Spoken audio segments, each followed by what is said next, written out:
Welcome to Coffee in the Barn, where every cup tells a story. With a rotating lineup of hosts, we invite you to join us as we explore the diverse challenges and triumphs of modern life and the heart of agriculture. From the fields to the classroom, from innovators to everyday visionaries, each episode brings a fresh perspective and a new voice. So brew yourself a cup of coffee, settle in, and let's uncover the stories that shape our lives, our farms, and our communities.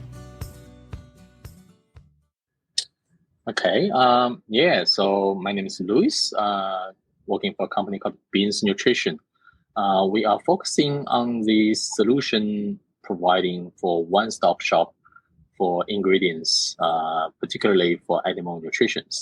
The core business for our operation is amino acids, which we are able to move tens of thousands metric tons per year, even it's only our second year in this market. On top of that, we are recently introducing tribasic copper chloride as the exclusive dealer for a manufacturer called Jabon.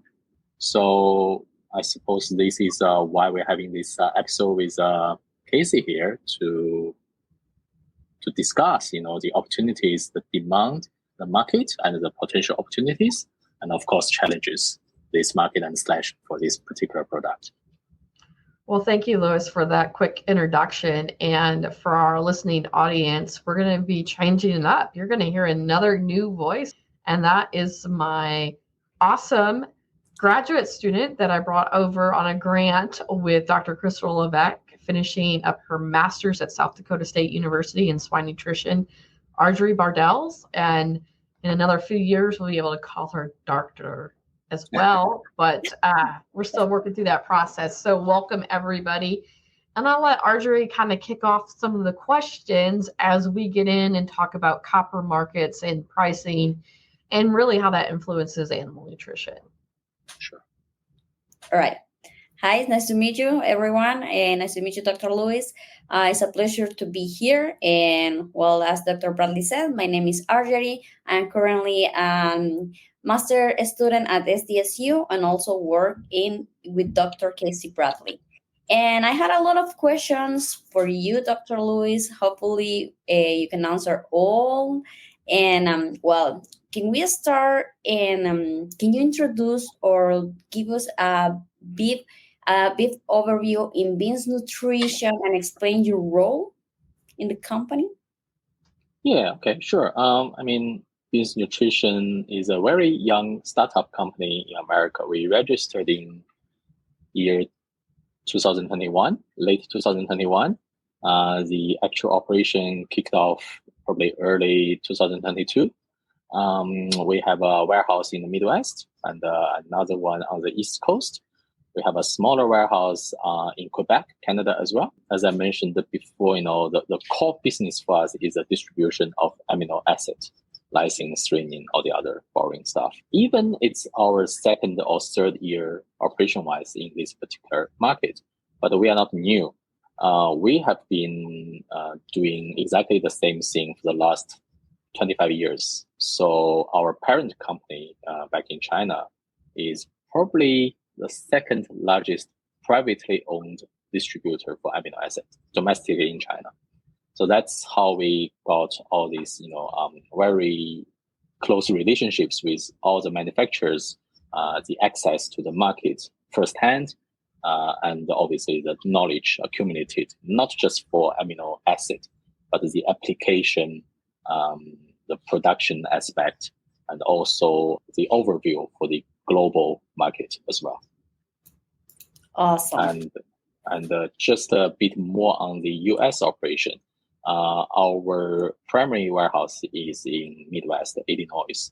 And within that location, we are able to cover, within 500 miles radius, we are able to cover probably 70%, give or take, of the swine farms or swine customers. And in that warehouse, we constantly carry pretty much all the typical amino acids that you would use on the daily farming. But recently, in order to have further expansion for the business, we are engaged with Bio, which is a very reputable producer for minerals, especially for animal feed grade. So we are becoming the exclusive dealership for Tribasic Copper.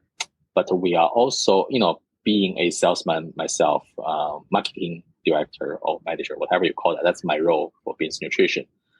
Being a marketing person, zero knowledge of the nutrition aspect, which is why we had to engage Casey, who's been very kind to help us studying the product, analyzing this market, and give us some valuable feedback, both from academic and also commercial aspect as well.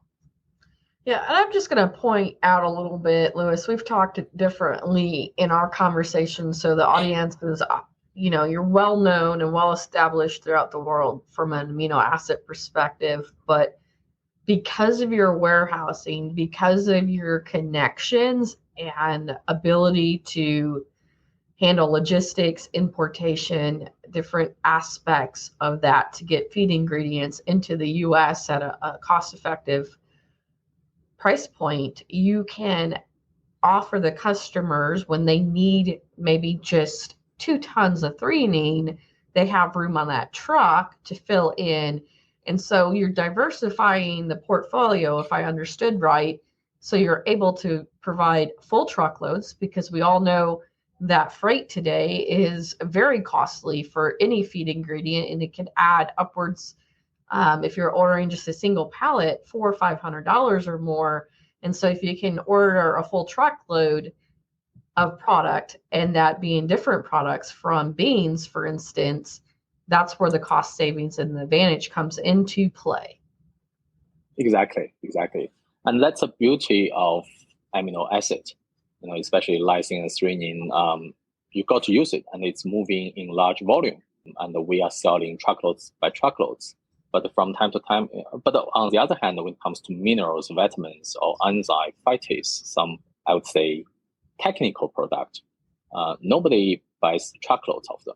They still have to send in a truck to pick it up or deliver if you're buying a couple pallets. But if we are able to fill the truck with lysine or threonine, then it offsets the overall cost of the entire truck, not just for the copper or minerals or enzyme, but also for the amino acid as well. So that is our advantage. And on top of that,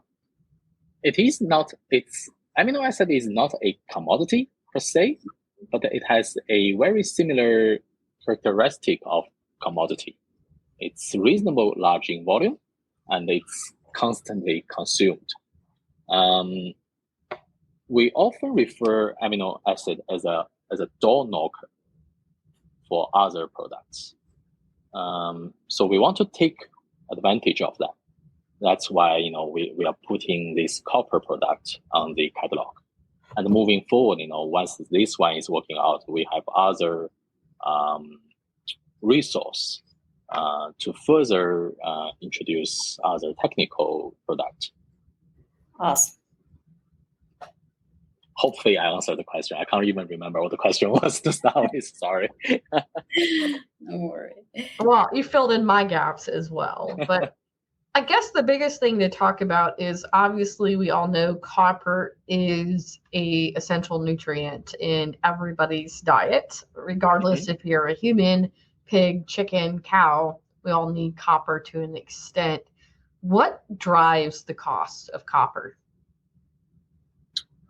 The copper price itself. Yeah. So, okay, copper is a commodity, right? So, and it's very volatile as well. When we're talking about copper source for animals, there are typical ones like copper sulfate, copper chloride, and I think someone's using copper carbonate as well from time to time. They are somehow, when we're talking about the costing perspective, they are literally the same thing. They are all, I would say 99, but 90%, 80% correlates with the price of copper. And if you refer the future price for copper, which is widely available on the internet, and the copper price, the copper future market itself is $100 billion industry, and the trading is very active. This is good and bad. From a sales or marketing perspective, right? We know the raw ingredients to make TBCC or copper sulfate or whatever is 80% plus copper, raw copper. And the price, any change of the copper future will pass on to the animal copper resource product, but with a lagging. Say if we have a surge in copper future today, we wouldn't be able to see a surge of a copper sulfate or copper chloride on the same day. I would expect probably 10 days, 7 days, 10-ish. This is a quite an advantage from trading perspective. If you are watching the copper future price close enough, you would have at least 7 days heads up. You have a crystal ball which is only working up to 7 days. But a lot of things that drive copper would probably be new building and market conditions, like if there's higher GDP and things like that. I can't remember on top of my head, but I think we were sitting at a 10-year high for copper price back in June or May, late May, when we met in Pork Expo. That's probably early June. And shortly after that, it's declined a lot. But even that, we're still sitting at a 5-year high compared to 10-year high. And that copper price has mainly increased since 2022. The major consumer of copper is obviously for electricity. It's a very good conductor. So all these machines, electronic appliances we have in the household, they are all somehow consist of copper. But lately, electric cars, that's a major driver for the consumption of copper. So as we are seeing the shifting from gasoline to electrical cars, I would think the copper price would remain very attractive for the foreseeable future. There are other aspects or other reasons for the fluctuation of copper as well. Someone's joking, saying, maybe because of the war, we have 2 wars constantly going on around the globe, and ammunition, that's copper as well. So a lot of drivers beyond pigs on feed or birds on feed. Yeah. But again, I'm not an expert in the trading of copper, but this is just based on my very limited knowledge of this industry. I had a question, Doctor. How the fluctuation in copper can affect the swine or poultry, the feed formulation? How do you know what I mean? Well, definitely. I understand the question you're asking is, obviously, it's unfortunate we only have a 7-day crystal ball on copper markets, right? But when we look at, we're at the 5-year high still and the 10-year high of copper. And so when I'm evaluating copper as a growth promoter in my finisher rations, and a lot of people tend to pull that in summer conditions because the pigs aren't growing as fast. So we need a little boost. And so when you start formulating on that, it really determines, do I use copper as a growth promoter? And that every system will be dependent, right? And understanding that key value that it has, and that, I have to take it into account. What am I getting paid on the shackle? What are my feed costs? What are my space costs? Am I long or short on space? Do I have enough barns? So every producer has to really evaluate that separately, depending on the constraints or the push and pulls, to really understand how that works. But from a premix standpoint, this is where, when a lot of people bid out premixes, they do it on a quarterly basis. And so when we look at the copper sources in premixes, that if I had a crystal ball, maybe I would have split my VTM out to trace minerals and would have held off of bidding, or maybe I would have just done open market potentially on my trace minerals, because I know it's a really market high, right, for copper, for instance. And so those are things to consider. But when you look at that variability on market prices and that market high, it may not look huge in your formulation costs because my premix may have changed $5 a ton or something because of that change in cost.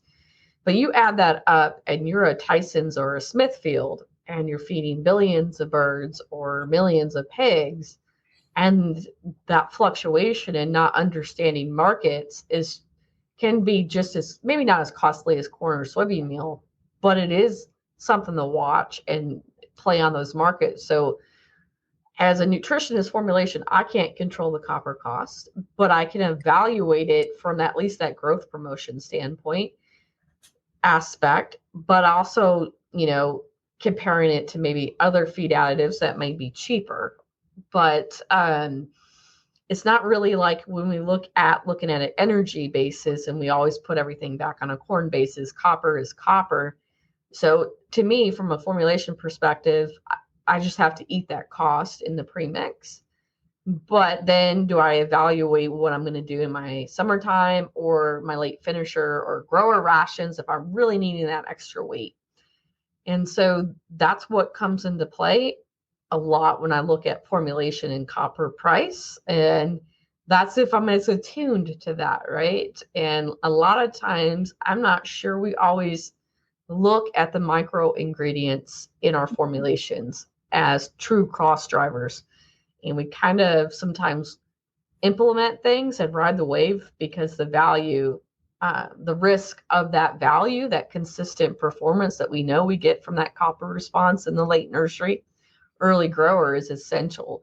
So it is not maybe something that we always evaluate from that perspective, but it's something to be considered. Yeah. And also, I think another important aspect is the dosage of this product. They are not as great as the others. We don't really have a alternative supplement of this copper, right? You do need copper one way or another. Yeah, and you can't just feed them a copper wire. That doesn't really work. No. But when you look at that, that's where tribasic copper chloride has received such popularity, especially I think in the monogastric side, who are using more of the pharmacological levels, is the fact that you get more copper per pound of product than you do with a copper sulfate. And the bioavailability is better than like a copper carbonate. And those types of things play a role. So when I'm looking at freight, if I'm shipping this in from a lot of copper is not mined here in the US, so it's coming international anyways. There are some copper mines here in the US, but not like international supply. So we're most likely, importing that. So when we look at pricing on importation, we look at freight to bring it in from the ports, all of that plays a role. So the higher concentrated product does get that value beyond market price. So when I look at adding all those extra costs, tribasic copper chloride is one of those at the top of my list because of the concentration and the bioavailability. And then, we get into nutrition on premixes. What's really great with tribasic copper chloride is it doesn't impact my vitamins as bad. And we have a lot of producers in the swine industry still retaining premixes for 30 to 60 days. So when I add my premixes, and if I'm making a VTM where my vitamins are with my trace minerals, I need to be cautious on that as well in formulation of what I pick. So there's a lot that goes into it. And then the other layer is, we don't like to talk about sustainability, but if we work for a large corporation, these little things can add to our sustainability story. And that's becoming more important to have that story. But ultimately, there's a lot of other layers of value of looking at a tribasic copper chloride product, from freight and all the shipping costs, just because of that higher concentration. Yes, that's right. Yeah. All right. Related to what Dr. Bradley said, how does the logistic of sourcing copper from China to United States work? Copper is a high price product, so percentage-wise, the freight is not considered a major factor in pricing. But that's not until early this year. So the ocean freight probably tripled compared to the same time last year. We used to pay $3,500 for each container. And nowadays, if we are lucky, we probably can get one for $8,000. So that alone, that's 6,000 or 5.5 grand difference per container. That's a huge difference, especially in animal feed industry. So that's also why we are seeing a surge of interest in copper in this market, because the way it works is unlike amino acid, which is constantly demanded by all the farmers. Mm-hmm. For copper, right, you can buy one truckload and then never think about that for 3 to 4 months, depends on the scale of your operation. So most of the customers, they would do that. They buy a truckload, they buy enough to keep them going for 3 to 4 months, and then not to think about that until they really need it again. Which also means, the seller, the distributor of this product, when they procure from the manufacturer and they saw this surge in ocean freight, they would just hold and wait and saying, okay, let's wait and observe what's happening with the ocean freight. Maybe it's coming down in a couple of months, and then I'll ship more to offset the gap. And it's a very common mentality for smaller ingredients in animal acid, because it's for soybean meal, for corn, for DDGS and amino acid. You cannot speculate. If you want to be in the business, you have to have inventory, like 100% constantly. Whenever you got a phone call, you make sure you have an inventory to support. But it's the quite opposite for copper resource. You can speculate. That means if you are able to take a position. If you think the market is long, and then you just holding the inventory. If you think the market is short, you just not touching that for a while. So I think that's what happens since the beginning of the year. The copper price is surging, and correlates with the surge of the ocean freight as well. So if you think of these two together as a sensible distributor, you will not touch that for a good 2 months. And that's exactly what we're seeing in the market. And no one's been importing that due to the high cost plus high freight. And then now here we are, everyone's asking me, would you have anything available in the next 2 weeks? I don't believe anyone does. So that's how it's impacting, the ocean freight is impacting this product.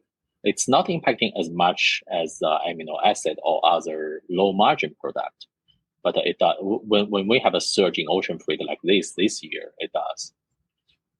What is driving the surge this year? Because obviously COVID and things drove the surge of things and backlog of orders and stuff. What is it? The wars? Is it conflict or something that's causing this increase in freight? I think the problem for our era is everything's so transparent. Whatever happens on the other side of the earth, we will see that on the news overnight, and we worry too much. So I think it all started with Red Sea, the attack on the vessels in Red Sea last November, and because of that, the steamship line carriers, they have to put on more vessels in order to keep the frequency of arrivals in Europe, because they have to detour all the way to the Africa in order to reach European instead of cutting through the canal. And as a result, you have less vessel available for shipping to America. And one thing leads to another.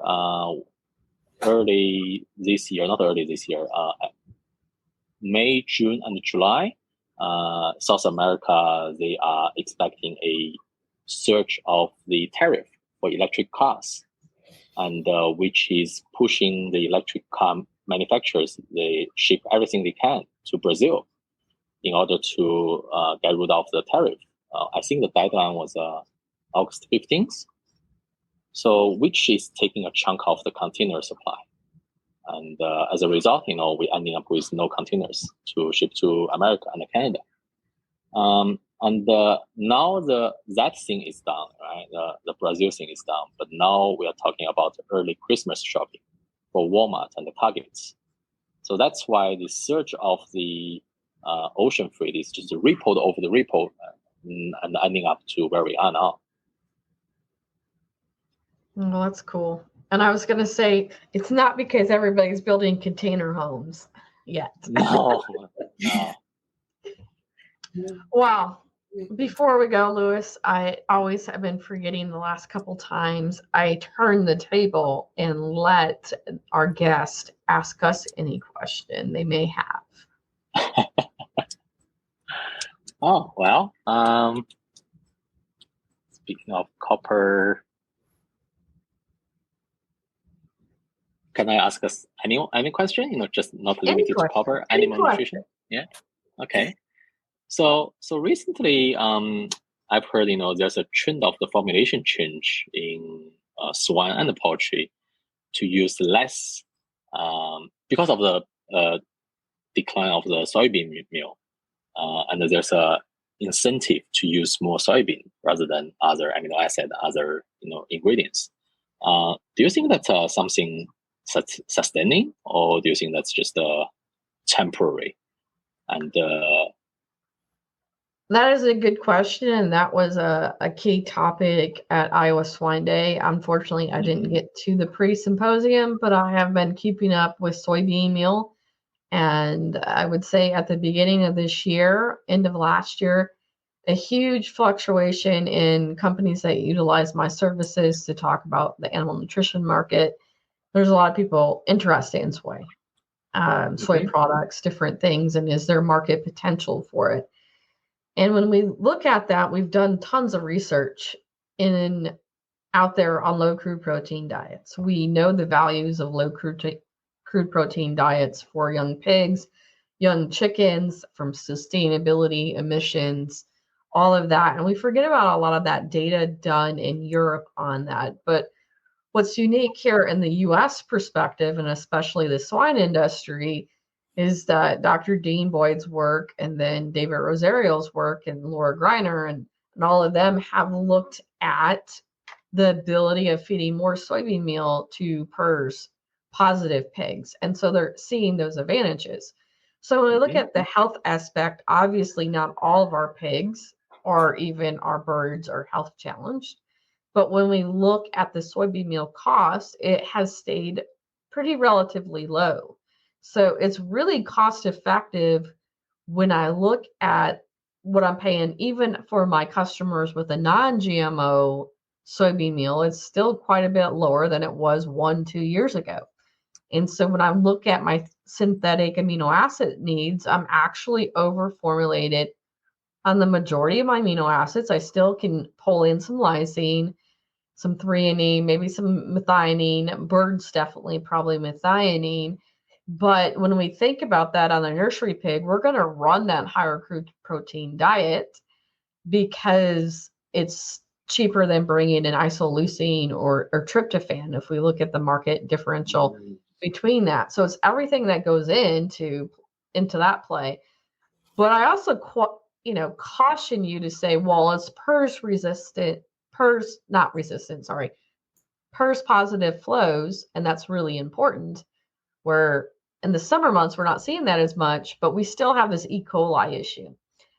And so when we have those issues, having too much crude protein and having hindgut fermentation of protein is actually detrimental and can cause that E. coli to fester or rise. And copper and feeding higher copper levels late nursery is one of the ways that we combat that as well. So I think it's always an ebb and flow, and it's whatever the cool kids are doing research on and what's working today. But I think that popular opinion has only played a role because soybean meal markets have been so cheap. There's plenty of soybean meal out there because the oil's being used for biodiesel, and that really helps keep it low. I have not seen the USDA estimates on soybeans this year yet, but we already know that they didn't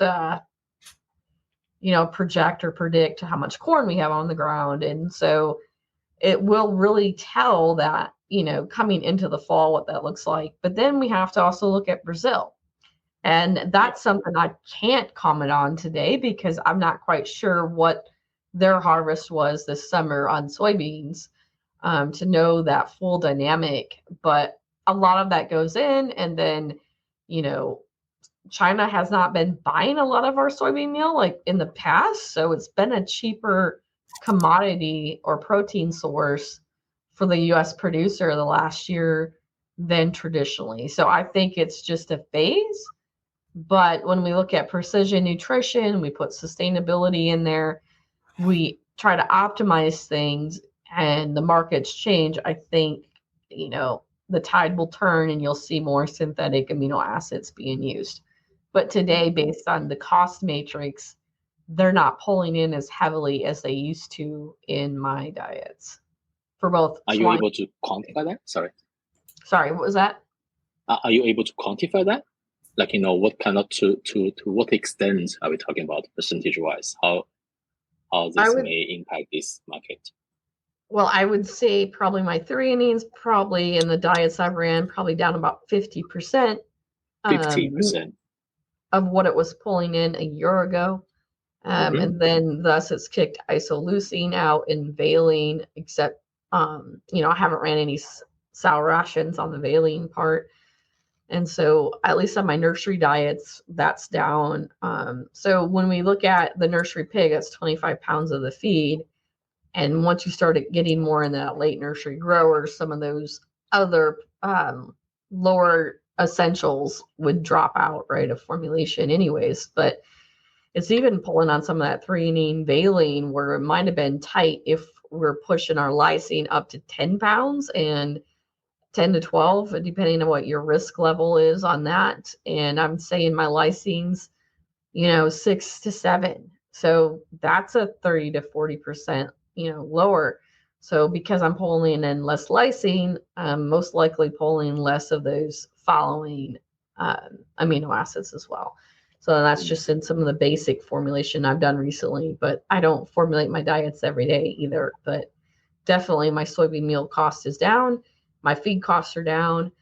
Livability and production's up with my customers through some of the changes we made. So they're very happy with the nutritional decisions that we've done. But okay, thank you. That's very valuable. Well, I do have one last fun question for you, Louis. We're obviously talking about chicken or pork. Which one, chicken or pork? Your favorite food? Pork. Pork. Which cut of pork then? The delicious ones. Well, thank you so much for being on and talking about copper markets. And I know we'll have you back to talk about amino acid markets in the Thank you for having me.